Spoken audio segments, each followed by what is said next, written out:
বেলা তার ড্রাগনে করে জেসারিয়াসের দেহটা নিয়ে আসছে। রেনেরিয়া সেখানে চলে আসে। রেনেরিয়া তার দ্বিতীয় সন্তানকে এভাবে হারালো। তার ছেলে তার সেফটির জন্য তাকে রুমের মধ্যে আটকে নিজে যুদ্ধে গিয়ে নিজের বীরত্ব প্রকাশ করতে চেয়েছে। এটাই হয়তো রেনেরিয়াকে আরো বেশি দুঃখ দিচ্ছে। রেনেরিয়া যখন অতি দুঃখে ভেঙে পড়েছিল তখন স্যার লরেন্ট তাকে থামানোর চেষ্টা করে। তখন রেনেরিয়া স্যার লরেন্টকে জেসারিয়াসের মৃত্যুর জন্য দায়ী করতে থাকে। স্যার লরেন্ট তখন নিজের লজ্জায় সে রানী রেনেরিয়াকে বলে যে আপনি আমার জান নিয়ে নিন, কিন্তু রানী রেনেরিয়া এটা করতে চায় না। সে স্যার লরেন্টকে বলে তুমি নিজের মৃত্যু নিজেই বেছে নাও। এদিকে ব্যাটল অফ গ্যালেটের পরে অ্যালেন তার বাবা লর্ড কয়েলসকে খোঁজাখুঁজি শুরু করে দেয় এবং সেখানে বেলা এবং অ্যাডাম অফ হাল চলে আসে এবং তাদের ফ্যামিলির একটা রিউনিয়ন হয়ে যায়। এদিকে রেনা তার ব্যাটল অফ গ্যালেটের ভুলের পরে ড্রাগন শিপ স্টিলারকে নিয়ে সে চলে আসে দ্য ভেল অফ অ্যারেন অর্থাৎ অ্যারি দুর্গতে। সেখানে সে লেডি জেন অ্যারেনের সাথে কথা বলে এবং সে তার ভুলের ব্যাপারে তার কাছে সবকিছু স্বীকার করে এবং বলে সে যেন রানী রেনারিকে না জানায়। কিন্তু লেডি জেন অ্যারেন প্রথমে এটা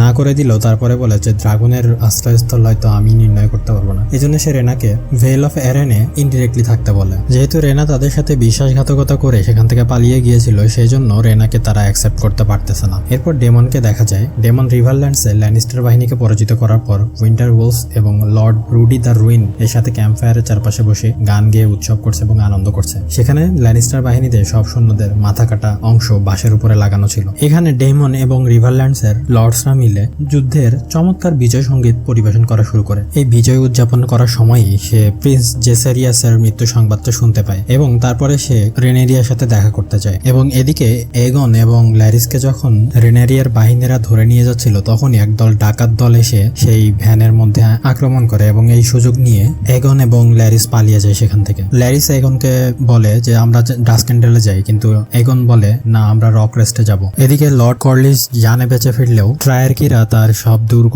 ধ্বংস করে দিয়েছে এবং সব সম্পদ লুটে নিয়ে গেছে। লর্ড কর্লিস তখন সেই ধ্বংসস্তূপের দিকে তাকিয়ে বলে যদি এটাই বিজয় হয় তবে সে যাতে আর কোনোদিন না যেতে। লর্ড কর্লিস তার সন্তান দুইজনকেই অ্যাকসেপ্ট করে নেন। অ্যালিসেন্ট এদিকে কমান্ডার লার্জেন্টের সাথে কথা বলতে চায়। সে কমান্ডারের সৈন্যদের গোসলখানার মধ্যে দিয়ে গিয়ে কে খুঁজে বের করে। সে লার্জেন্টকে বলে যে রেনেরা আবার ফেরত আসছে এবং রানী হেলেনা চায় না এখানে কোনো বিশৃঙ্খলা হোক। সে শান্তি মতো রেনেরাকে এই দুর্গে ঢুকতে দিতে চায়, এই জন্য এই দুর্গের যাতে সবগুলো দরজা খোলা থাকে। লার্জেন্ট প্রথমে কিছুটা সন্দেহ করলেও পরে অ্যালিসেন্টের কথা মেনে নেয়। ক্যারাক্সাসের উপরে চড়ে ডেমন যখন ড্রাগন স্টোনে আসে তখন সে দেখে উলফ এবং হিউ হ্যামার সেখানে অপেক্ষা করছিল। তো সে উলফ এবং হিউ হ্যামারকে দেখে অনেকটা সারপ্রাইজড হয়ে যায় এবং তাদের জিজ্ঞেস করে যে তোমরা এখানে কি করছো। হিউ হ্যামার তখন বলে যে আমরা হ্যারেন হলে গিয়েছিলাম, সেখানে আমরা অপেক্ষা করেছি। এখানে আমরা এমনকে না পেয়ে আমরা অপেক্ষা করে সেখান থেকে ব্যাটল অফ গ্যালেটে গেছি। গ্যালেটের যুদ্ধ শেষ করে আমরা এখানে ফেরত এসেছি। তখন ডেমন অত্যন্ত ক্ষেপে যায় এবং রাগের বসে সে উলফকে একটা থাপ্পড় মেরে বসে। তাদের জন্য আদেশ ছিল যতক্ষণ পর্যন্ত না এমন্ড হ্যারেন হলে পৌঁছায় ততক্ষণ পর্যন্ত সেখানে ওয়েট করতে, কিন্তু উলফ এবং হিউ হ্যামার সেখানে ধৈর্য না ধরেই সেখান থেকে চলে আসে। এই জন্য ডেমন ক্ষেপে যায় এবং বলে আমার মনে হয় না রানীর তোমার এখানে কোনো দরকার ছিল, কিন্তু তোমরা এখানে কি ভেবে এসেছো। উলফ যখন ব্যাখ্যা করতে নেয় যে সেই জঙ্গলে কিছু অদ্ভুত কিছু আছে তখন ডেমন আরো ক্ষেপে যায় এবং উলফকে একটা চর মেরে বসে। গ্রিনদের একজন অনুগত নাইট স্যার রিকার্ড যখন অ্যালিসেন্টকে বলে যে আপনি এই বিপদের মধ্যে একা একা না গিয়ে আমাকে সাথে নিয়ে যান, তখন অ্যালিসেন্ট তার কথা না শুনে সে তাকে অন্য একটা দায়িত্ব ধরিয়ে যায় এবং সে স্যার সরেনের সাথে দেখা করতে চায়। ডেমন রেনেরিয়াকে সান্ত্বনা দেয়। সে বলে সে তার রানীর জন্য জীবন দিয়েছে। তখন রেনেরিয়া আবার বলে যে সে আমার কথার উল্লঙ্ঘন করেছে। রেনেরিয়া তখন ডেমনকে জানায় সেখানে শিপ স্টিলারের নামে একটা ড্রাগনও ছিল। তখন ডেমন একটু অবাক হয়ে যায়, কারণ শিপ স্টিলার একটা ওয়াইল্ড ড্রাগন ছিল, মানে জঙ্গলি ড্রাগন, এবং জঙ্গলি ড্রাগনকে কাবু করা প্রায় ইম্পসিবল। তো রেনেরিয়া ডেমনকে কনফিডেন্টলি বলে যে সেখানে একজন আরোহীও ছিল এবং শিপ স্টিলার ড্রাগনও বের হয়ে এসেছে। আর রেনেরিয়া চায় ডেমন যাতে সেই ড্রাগন আরোহীকে ধরতে পারে। ডেমন রেনেরিয়াকে বলে যে ভেগার কিংস ল্যান্ডিং থেকে বের হয়ে গেছে, অর্থাৎ এমন কিংস ল্যান্ডিং থেকে ভেগারকে নিয়ে হ্যারেন হলের দিকে রওনা হয়েছে। তো এইটাই উত্তম সময় কিংস ল্যান্ডিং খুব সহজেই দখল করা, অর্থাৎ ভেগার কিংস ল্যান্ডিং এ নাই, তাহলে খুব সহজেই 4টা ড্রাগন নিয়ে কিংস ল্যান্ডিং দখল করা যাবে। এই জন্য ডেমন রেনেরিয়াকে শো কাটিয়ে উঠতে বলে এবং কিংস ল্যান্ডিং এর দিকে ড্রাগন নিয়ে রওনা হতে বলে। প্রথমে রেনেরিয়া না মানতে চাইলেও পরে সে পরিস্থিতি বুঝতে পেরে খুব তাড়াতাড়ি তাদের ড্রাগন নিয়ে, অর্থাৎ Ulf, Hugh Hammer, Caraxes with Daemon, এবং সে তার ড্রাগনে উঠে কিংস ল্যান্ডিং এর দিকে রওনা দেয়। এদিকে লর্ড জ্যাসপার রানী অ্যালিসেন্টের বর্তমান অবস্থার সুযোগ নিয়ে তার সাথে জবরদস্তি করার চেষ্টা করে, কিন্তু তখনই সেখানে অরওয়েল চলে আসে এবং অরওয়েল চলে এসে লর্ড জ্যাসপারকে হাতে নাতে ধরে ফেলে। লর্ড জ্যাসপার বাঁচার জন্য অ্যালিসেন্টের উপর দোষ চাপানোর চেষ্টা করে, কিন্তু শেষ পর্যন্ত অরওয়েল লর্ড জ্যাসপারকে কারাগারে বন্দি করে। এরপরে দেখা যায় যে রেনেরিয়া তার ড্রাগনগুলোকে নিয়ে এসে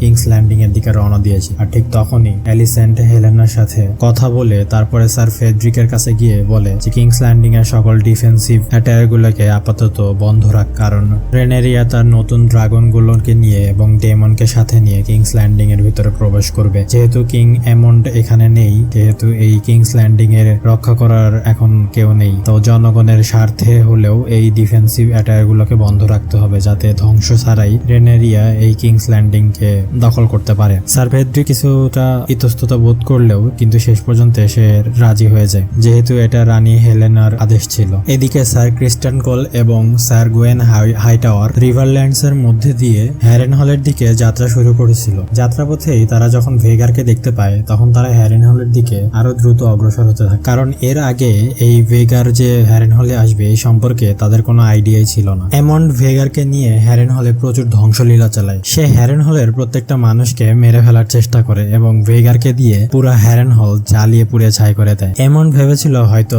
তার চাচা ডেমন এই হ্যারেনহলে অবস্থান করছে। তো এমন্ড যখন ভেগারকে দিয়ে সবকিছু জ্বালানো শেষ করে ভিতরে ঢোকে, সে স্যার সাইমন স্ট্রংকে দেখতে পায় যে হ্যারেনহলের রক্ষাকর্তা ছিল। তো স্যার সাইমন স্ট্রংকে যখন সে জিজ্ঞেস করে যে তার চাচা ডেমন কোথায়, তখন সাইমন স্ট্রং জানায় যে ডেমন এখানে নেই। এমন্ড অত্যন্ত রাগান্বিত হয়ে যায় এবং স্যার সাইমন স্ট্রং সহ বাকি সবাইকে সেখানে মেরে ফেলে। কিন্তু তখন এমন্ড কিছুটা আহত হয়, যার কারণে সে অজ্ঞান হয়ে যায়। ঠিক তখনই সেখানে প্রবেশ করে অ্যালিস রিভার্স, যে এমন্ডকে অ্যাপারেন্টলি সাহায্য করে। এর পরের সিনে দেখানো হয় যে রেনেরিয়া খুব সহজেই তার 4টা ড্রাগন নিয়ে কিংস ল্যান্ডিং কে দখল করে ফেলেছে। তার সাথে ছিল তার চাচা এবং তার হাজবেন্ড ডেমন টারগারিয়ান। তো যেহেতু রেনেরিয়া জানতো না যে এগন এখান থেকে পালিয়ে গেছে, তো রেনেরিয়াও এগনকে না পেয়ে অনেক ক্ষুব্ধ হয়ে যায়। রেনেরিয়া যখন তার আয়রন থ্রোনে বসতে যায় তখনই সেখানে রিকার্ড চলে আসে। এই রিকার্ডকেই আমরা কিছুক্ষণ আগেই অ্যালিসেন্টের সাথে দেখেছিলাম। সো রিকার্ড ডেমন এবং রেনেরিয়াকে বাধা দেয়, কিন্তু তখনই রিকার্ডের বাহিনীকে থামানোর জন্য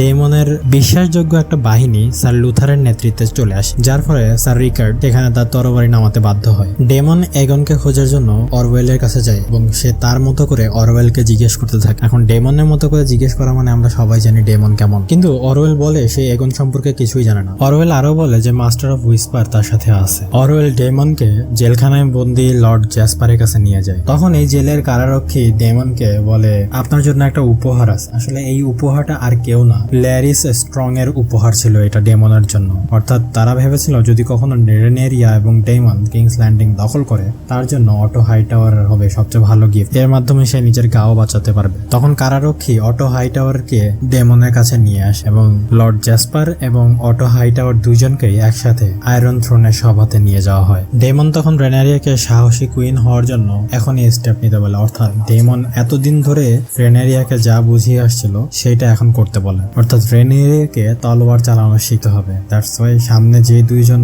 আছে তাদের জান নিতে হবে এখন। রেনেরিয়া ইতস্তত বোধ করলেও ডেমন তাকে বুঝায় এখানে সবাই উপস্থিত আছে, এটাই সক্ষম সময় নিজেকে কিংস ল্যান্ডিং এর আসল রানী হিসাবে প্রকাশ করতে। তো তখন রেনেরিয়া সবকিছু ভেবে নিজের অদক্ষতা ভুলে সেই অদক্ষ হাতেই অটো হাইটাওয়ারের মাথা নিয়ে নেয়। এটা দেখে ডেমন অত্যন্ত খুশি হয়ে যায় এবং সে সাথে সাথে রেনেরিয়ার হাত থেকে তার তরোয়াল নিয়ে জ্যাসপারের মাথা নিয়ে নেয়। রেনেরিয়া এদের রক্তের উপরে হেঁটে সে তার আয়রন থ্রোনে প্রবেশ করে এবং আয়রন থ্রোনে বসার সময়ই সে অ্যালিসেন্টকে দেখতে পায়, অর্থাৎ রেনেরিয়ার বাহিনী অ্যালিসেন্টকে ধরে নিয়ে অ্যালিসেন্ট চোখের সামনে তার বাবা অটো হাইটাওয়ারের মরদেহ দেখতে পায় এবং এখানে এপিসোডটা শেষ হয়ে যায়।